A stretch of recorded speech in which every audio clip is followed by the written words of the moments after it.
Hello tubers, we're at a place called Stephenson's Depot. Our destination is going to be just down this road, which is Milburn Lane, about a half mile south of here. There's a little graveyard called Milburn Cemetery is where our destination is, but first we're going to stop here. It's where the part of the Battle of Stephenson's Depot on the day of June 14th, 1863. Milroy and his men were on the escape route out of Winchester after a skirmish at West Fort and Fort Milroy and Star Fort, and on the way out, Stewart and Nichols and Johnson kind of held them up here, sent here to block them off from heading to Harper's Ferry or down into Maryland. Nice little artillery exchange was here. Just in behind these trees there's a bridge. There was 2 cannons placed in the road at the bridge, and directly on this ridge right behind us.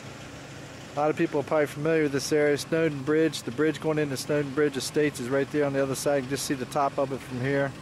Snowden Bridge Estates is on the other side of this knoll. And we're in Frederick County, right near Stephenson's Depot. And we're going to be heading down the road to Milburn Cemetery where we'll be doing some work today. We're at the same location.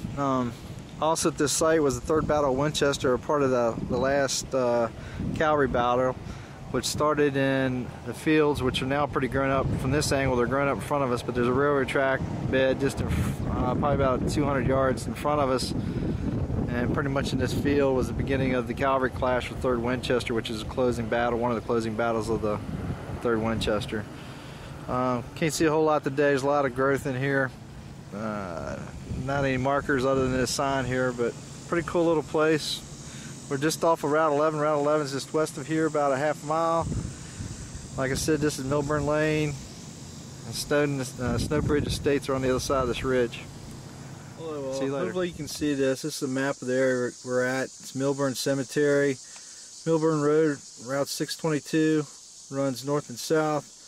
Route 838, which is McCann's Road, runs just a little bit south of here, about 200 feet, and it goes west up to Valley Avenue or Route 11.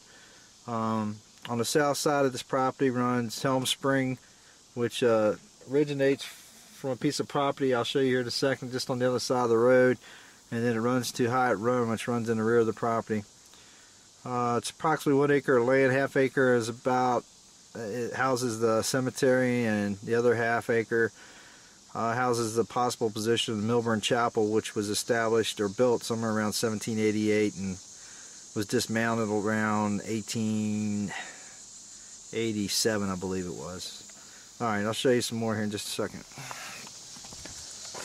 I'm going to take you up again. This is McCann's Lane, Milburn Lane or Milburn Road. It runs north to south. The little road to the right is McCann's Lane. You can see it about 100 yards down. This patch of property right here and behind me on the west side, just in behind that thicket down on the slope, is the spring, Helm Spring, and it runs across underneath the road and runs just on the south side of the cemetery, which is surrounded by the stone wall. And then in behind the cemetery is I think it was Lick's Run, or Hyatt Run. I'm sorry, Hyatt Run. Over the years, I've been the scoutmaster for Troop 46 in Stephenson, Virginia, and as a project, our charter group is the Emmanuel United Methodist Church. They actually own this property. It was endowed to them. Actually, this field right here used to house what is believed to be the first Methodist church in the lower Shenandoah Valley. There's nothing left of it today, and it was roughly dismantled around 1788. All remnants of it, and it was turned into a barn, and I think that later was even torn down and reassembled somewhere else. It's been moved twice. This piece of property right here is where the original Methodist church was sat, and the adjoining graveyard, which is left of it right now. It's highly overgrown, and that's why I'm bringing these pictures today.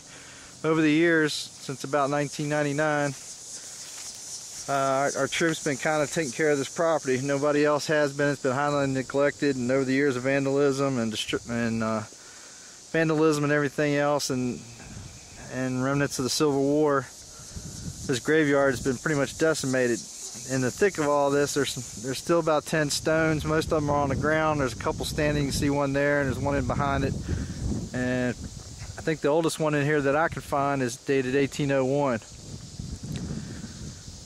My goal, and probably to take another 40 hours, is clean this mess up. We do it usually twice a year. It's got its pros and cons. The cons are every time you clean it up, somebody else comes in and vandalizes the place. Sometimes we tend to let it grow up when we have problems. We had a scout that did an Eagle project. I'll show you more in a minute. He installed two Civil War markers, or two markers, historical markers. One is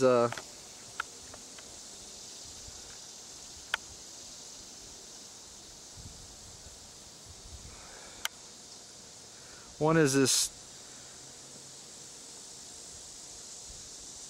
historical marker there to the left that commemorates the church, and there was another one on the right. It was stolen about 6 months ago, and that's part of the reason why we let it grow up. Alright, this is Earl. I'll see y'all later.